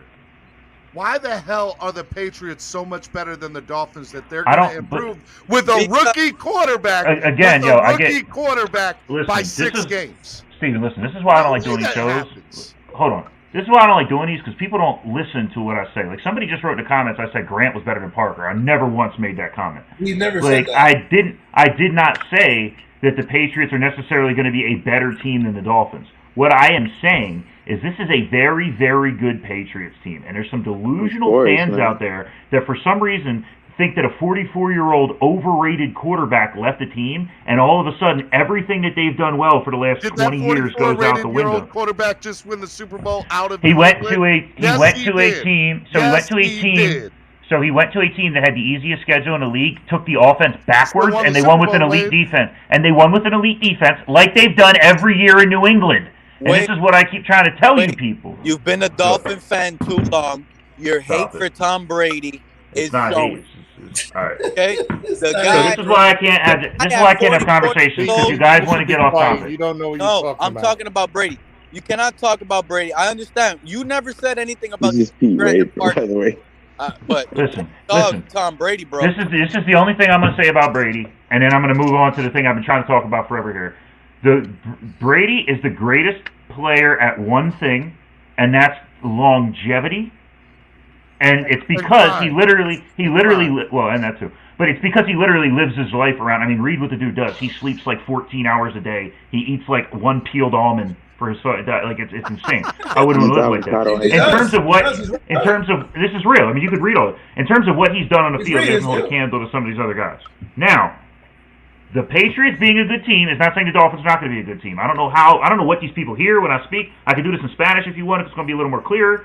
But I never once said the Dolphins are not going to be a good team. What I said was all these delusional fans that are writing. I mean, I've had people literally like laugh at me, like I'm trying to kill Batman or something, when I tell them that the Patriots are going to be a team that are going to give us trouble and they're going to be a good team in the division. If you don't think that the Bills, Patriots, and Dolphins are all in contention for not only double-digit wins, not only the division but the playoffs, you're in for a rough year. I'm going to tell you right now. The topic I want to get on, because I know we're running out of time here, is how long is it going to take for Jalen Phillips to actually do something positive for this team? Oh, don't get me started. He hasn't played an NFL down yet. Wait, that's a good question, because listen, if you actually go back and watch the Buffalo Bills, if you watch the Buffalo game on preseason, and you look at Gregory Rousseau. Gregory Rousseau was balling. And I said several times Rousseau was a much better player. Like a baby Jason Taylor out there. I said several times that Rousseau was a much better player that than guy Phillips. looks NFL ready and skinnier. He's doing everything. He's looking like a monster out there compared to Jalen. Gregory Rousseau had more sacks. Phillips looked really slow. Yeah. Gregory Rousseau had as many sacks in the preseason as Phillips had assisted tackles. In Phillips' defense, though, they're going to give him more responsibilities than Rousseau. Rousseau's just going to be a go sack the quarterback type guy, bro. You know what I mean? He's not going to have the responsibility. Oh, he's going to set the edge. He's going to give Phillips the responsibilities of playing the pass as well. That's why all you saw. That's all they had him. Because it's easy to tell somebody, hey, go get the quarterback, bro. It's not that hard. Phillips got some movesets. He didn't play that when he was in college, but I think I'm not disagreeing with that. I'm just telling you the way that I see it, because his tape in college is ridiculous. The movesets this guy has off the line to get past an offensive lineman is ridiculous. The stuff that he showed on tape. But I think what they were doing in the preseason was just trying to give him looks on how to defend the pass to Flores's, to Flores's liking. You know what I mean? The whole entire fan base. Last thing I want to see Jalen Phillips do is drop back in coverage. Oh my God! That zone crap thing they had him do the other, where he basically he was standing there like this, bored, because they had him drop in his zone. Oh my God! Wait, does he look right? Like he's doing it? Like no, a football player doing that? He looks lost. He looks like you're trying to make a dog be a cat. He's a pass rusher. He looks very bored. Yes. I agree. He looks insanely Unleash bored that out guy there. on every pass rushing down. I get it, y'all. It's underwhelming, and I'm not disagreeing with y'all. I'm just explaining that's what I see that they're doing with him, and it looks underwhelming. I'm not gonna lie to y'all, it does. I'm sorry, but I'm right there with y'all. I'm frustrated just as much as y'all because I was expecting this kid to show a whole lot more off the rip, bro. And to have Rousseau outshining this guy right now, hey, man. Steven, can I say something, please? Yeah, I got to wrap up, though, guys. No. You need to quit that job, Steven. I'm going to do quickly. Stop, Steven. Anthony, shut up. All right, listen. No, you shut up. You your phone. All right. I love you, too. First of all, I love you more. First of all, Steven. Jalen Phillips looks as lost as Ndamukong Suh did in coverage when he was here. That's what we're talking about. Regardless of whatever they want to make him do. He looks as lost as Joe Biden. Okay, so but he had to leave here to win a Super Bowl. That's one. And two, what Wade's talking about, to Wade's point, you asked a question earlier. Nobody brought it up, so I'm going to help Wade out, even though Wade doesn't need my help. The reason why the Patriots defense won 7 games and they look so crappy last year, you're talking about how can they be better? Okay, Dante Hightower, who's their offensive quarterback, didn't play. Patrick Chung didn't play. The other guy, they had 7 or 8 guys on defense missing. Those guys are all coming back. That's the only reason why me and Wade are talking about that. We're not saying Miami ain't good. Their defense is out of hand. I'm keeping it real. Me and Wade are talking the same thing. That's what I'm saying. We didn't lose anybody on defense last year to COVID. We lost them on offense. We lost Vince Beagle twice because he can't keep his leg healthy. Another thing. Yeah, but Vince Beagle get injured, go to the bathroom and take a shower, bro. That's what I'm saying. He gets hurt playing Madden, bro. Look, here's the thing. Big John, that was 4 days ago. If a student is with a teacher the whole time, does he ever become smarter than the teacher? I don't know. I mean, I get what you're trying to say, but yeah, it's a poor wording. But I get what you're trying to say. But where are you going with this? Exactly. Is that I'm driving. My bad way. So, how are we gonna ever expect to be better than the Patriots, defensively at least, when our coach, defensive-minded head coach Brian Flores, learned everything from Bill Belichick? So we can learn everything. I mean, do you forget Flores was an elite college linebacker? As a parking. Brian Flores started with the Patriots selling parking. All right, guys. We guys could go on for days. I gotta go. I love you all. I gotta go. Steven's gotta go to work. Steven's gotta go to work. You see, this is what I tell y'all. If y'all donate and help Steven with the like button, this guy will not have to work. He can keep this guy live stream here all day. All we gotta do is support. Come on, $20 a head. And let's go. Encourage too. Pete, Steven can't have to hear you all day. Pete, he cannot hear you all day. Steven will kill himself. Oh, you guys have not a job, man. Pete, why don't you just finance your own job? I love you. I love you, bro. Y'all be good. Blessed day to everybody. Love you guys. You guys are the best. Hey, I want y'all to shout out Hellfins tonight. Hellfins is going to be a great show. They got Elisa Riza. Yo, Wade, man, have a good day, bro. Sports. Go check out the show tonight live at 9 p.m. It's going to be a great show. Go check it out. Look, everybody's falling off. All right, guys, y'all be good. Dude. Later, y'all. Later, Wade, baby Biden. Peace, everybody. Have a nice day, man, Steve. Don't work too hard. I never do, Al. Never do, brother. No response. Peasant. I'm kicking him off. All right. Did you have a good time today, Wade? I need some Tylenol. publicity, dude, man. I I think we should fun have with a 3 strikes and you're out in the chat box policy. Whatever.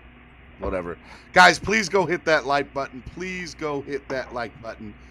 The Godfather said Hellfins is a great show. They don't hate on our team. They sure Mark. don't, Mark. They sure don't. They don't. Yeah. ABAB says Wade's about to go grab a 6-pack. Who knows, bro? Who knows what the future holds? No, I gotta go sell a house today, bro. I got some stuff to do. I hope y'all enjoyed it today. Like I said, please go hit that like button if y'all haven't done so already. Donate to the channel. It helps the channel grow. It's a big deal if you guys can do that, if you guys are able to. If you're not able to donate financially, donate by sharing, man. Donate by sharing. Sharing this link, sharing everything about the show, man. You guys are the best fans in the world. I love you guys. Republicans, Libertarians, Democrats, everybody. I love everybody. Dolphins fans, Tua fans, delusional Patriots fan. I even love you, brother. Whoa. Yep. He's here every day, man. I gotta show love. I love you all. I got your thing, Estefan. That was funny. Wade, Steve, y'all have a great day. No, you have a great day, Big John. You have a great day. Irving said, fun show. It's always a fun show, guys. I want to see y'all here tomorrow. Tomorrow we're going to do the same thing, 8:30 Eastern Standard Time in the morning, every weekday. Check out the #1 Miami fan morning show. I'm talking about Clock Blockers. Love you guys. Y'all be good. Peace.